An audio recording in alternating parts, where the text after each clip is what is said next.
Welcome to the deep dive. We're here to, cut through the noise and get straight to the insights you need. Today, we're taking a deep dive into something that's, well, it's everywhere, but maybe not always obvious. Artificial intelligence. We're not talking science fiction here. AI is already deeply woven into the fabric of your daily life. It's subtly guiding things from your morning coffee to really complex global systems. So, our sources today will take us on a journey. First, how AI actually shapes your day-to-day. Then, a pretty surprising look at how public and expert views on AI differ. And finally, we'll get a big picture overview of AI's transformative power, the critical issues, and maybe, the path forward. Our mission really is to give you a shortcut, a way to truly understand how AI impacts your life, from the little routines right up to the biggest global shifts. Let's start with that daily routine. Maybe paint a picture of how integrated AI is right from when you wake up. Imagine this.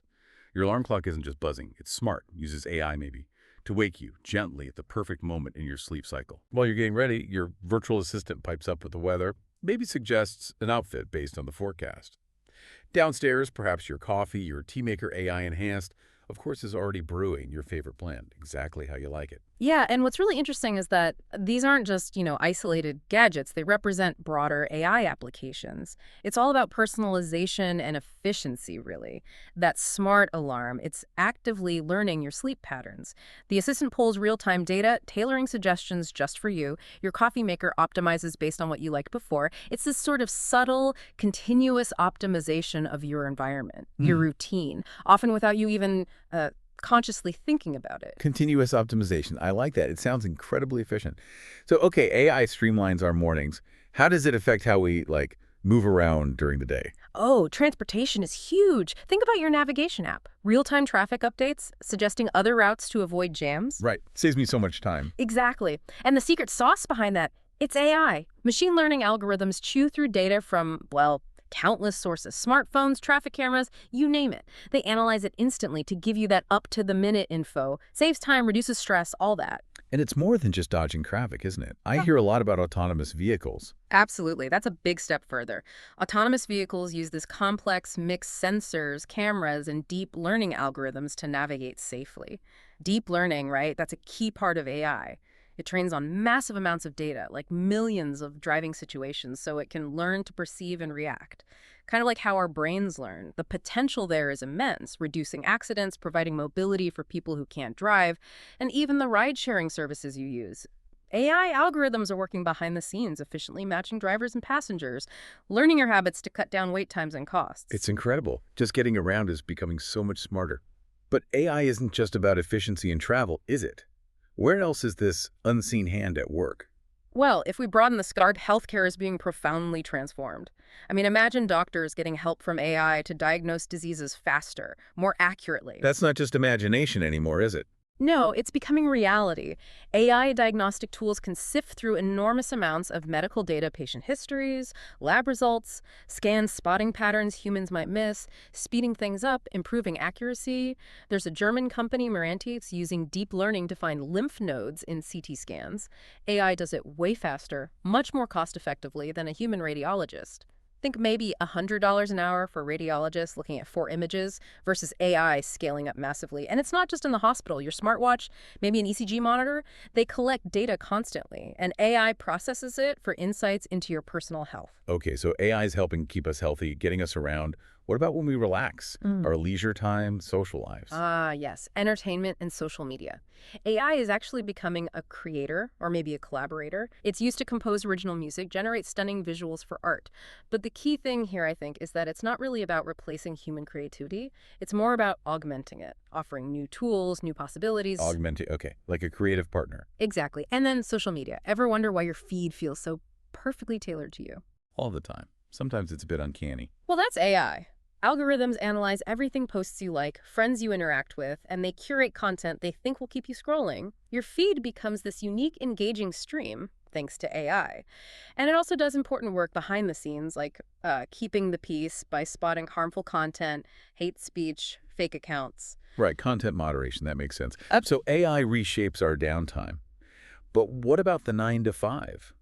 When we actually have to work? Yeah, even the workday grind is getting an AI assist, that dreaded Monday morning.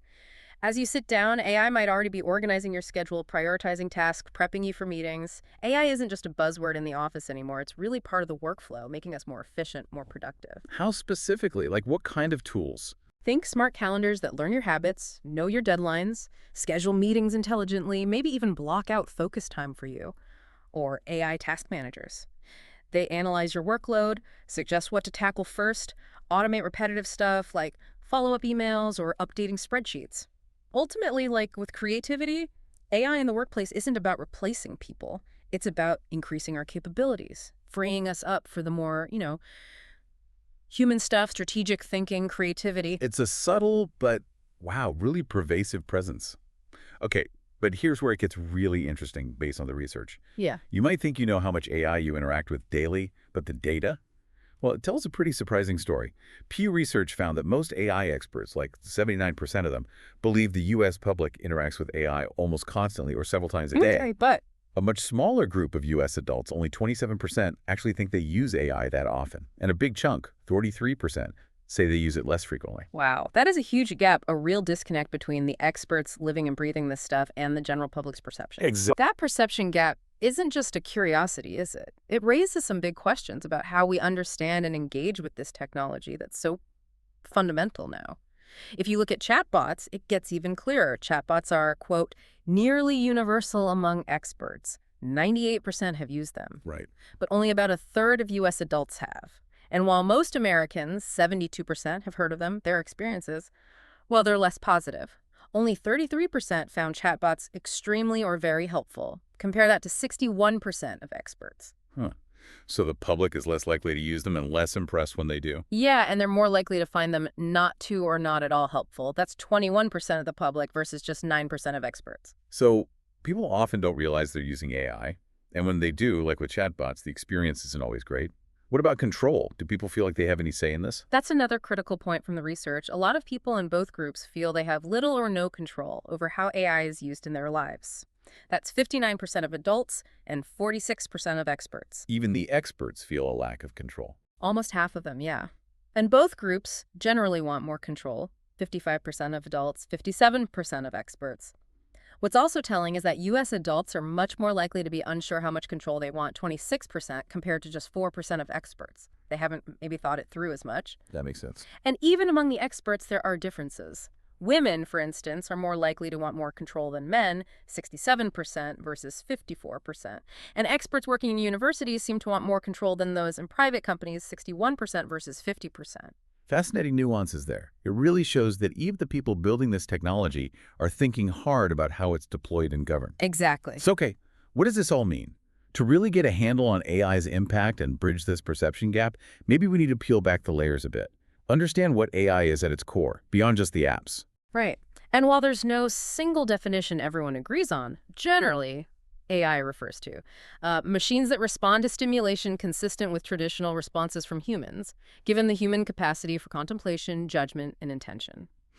Basically, systems that make decisions that would normally need human intelligence, helping us anticipate problems or deal with them. And they tend to have three core qualities. Okay, what are those? First, intentionality. AI algorithms are designed to make decisions. They use real-time data, analyze it instantly, and act on the insights. They're not just passive tools. Got it. Intentional. Second, intelligence. AI usually works hand in hand with machine learning and data analytics. It finds underlying trends in massive amounts of data, digital, visual, text, even unstructured stuff, patterns humans might never see. Intelligence through data. Makes sense. And third, adaptability. AI systems learn. They adapt based on their decisions and new data. Think about those semi-autonomous cars again. They can learn from the experiences of other cars on the road without a human stepping in. And that collective experience can be instantly shared with other similar vehicles. They just keep getting smarter. Intentionality, intelligence, Yeah. adaptability. Okay, so zooming out from our individual experience, thinking about that adaptability and intelligence, Yeah. the economic impact sounds massive.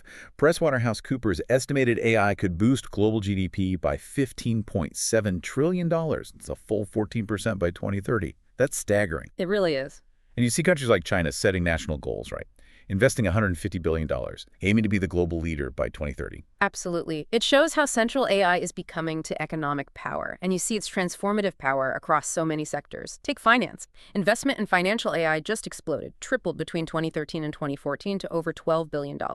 AI is now making loan decisions, powering robo-advisors for personalized investments, driving high-frequency trading, and crucially, detecting fraud. And beyond finance, national security comes to mind. Definitely. The U.S. military has Project Maven, using AI to sift through huge amounts of surveillance data. There's even talk of hyperwar. Hyperwar, that sounds intense. It is. It refers to a potential future where AI doesn't just assist, but dramatically accelerates warfare, potentially outpacing human decision-making. AI is also critical for cybersecurity, using cognitive AI platforms that can almost think defensively against really sophisticated malware. Like what kind of malware? Things like polymorphic malware, which constantly changes its code to evade detection. Old antivirus can't keep up. But AI can spot the underlying patterns. It helps stop big outbreaks like WannaCry and Pekya. And you mentioned China earlier. They have their police cloud, an integrated AI database for law enforcement and national security. Wow. So finance, security. What about closer to home, like in our communities, our cities? Yeah. It's playing a big role there, too. In criminal justice, for example, Chicago developed an AI tool called the Strategic Subject List. It ranks about 400,000 people based on their predicted risk of being involved in violence, using factors like age, criminal history, even victimization. How accurate is something like that? Well, the research noted that youth and being a victim were strong predictors, interestingly, while things like gang affiliation or drug arrests were less so. Some studies suggest AI programs like this could potentially cut crime significantly, maybe by 25%, or reduce jail populations by over 40%. But I imagine there are concerns there too. Oh, absolutely. Critics worry about bias, lack of transparency, these secret systems, as they call them, potentially targeting people of color unfairly. It's a major ethical discussion. Right, and smart cities. Yeah, smart cities are using AI extensively. Cincinnati's fire department uses data analytics to optimize how they respond to medical emergencies, prioritizing around 80,000 calls a year. And something like 2/3 of American cities are investing in smart city tech, smart meters, intelligent traffic lights, e-governance, all trying to make urban life better, more efficient using AI and data. It's clear AI has this incredible power, huge economic potential. It can optimize so much. But as you just touched on with criminal justice, this raises really important questions. With all this pervasive power, what are the inherent challenges, the ethical considerations we absolutely need to grapple with? This is the crux of it, isn't it? Where human values meet technology. And there are several big challenges. One major one is data access problems. In the US especially, there isn't really a unified national data strategy. Lots of valuable data is locked up, proprietary, which limits innovation. AI needs good, accessible data to learn and improve. But we need better data sharing. We do, with safeguards, of course. Then there's the huge issue of biases in data and algorithms. If we connect this back to those societal impacts, what happens when the data AI learns from reflects existing societal biases? The AI can end up perpetuating or even amplifying them. Can you give an example? Sure. There was Harvard Business School research on Airbnb. It found users with names that sounded distinctly African American were about 16% less likely to be accepted as guests. The bias was in the human decisions the AI likely learned from. Or facial recognition. If the software is trained mostly on, say, Caucasian faces, it performs poorly on African American or Asian American faces. That's a huge problem. If it's used for high-stakes decisions, insurance, loans, even law enforcement, you risk repeating past inequities. That's deeply concerning. The AI isn't biased itself, but it learns our biases. What about understanding how it makes decisions? Transparency? Exactly. That's the challenge of AI ethics and transparency. Algorithms aren't neutral. They embed choices and values from their creators. And people increasingly want to understand how these systems work, especially when they make important decisions. Think about algorithms used for urban school placements. They weigh factors like parent preferences, neighborhood quality, income. How you weight those factors can lead to vastly different, potentially unfair outcomes. Who decides those weights? Right. Is anyone trying to regulate this? Well, the EU brought in the GDPR, the General Data Protection Regulation, back in 2018. It gives people rights like opting out of targeted ads and, importantly, the right to contest significant decisions made solely by algorithms and ask for a human review. Okay, so GDPR is one approach. What about when things go wrong? Like, who's responsible if an AI causes harm? That's legal liability, and it's incredibly complex. If an AI system causes harm, the operators might fall under existing product liability rules, but it's murky. That fatal accident involving an Uber self-driving car in Arizona in 2018, that's become a major test case. Who's liable? The human backup driver, the state, the city, Uber, the software developers, the car maker. It's not clear-cut. A legal minefield. Pretty much.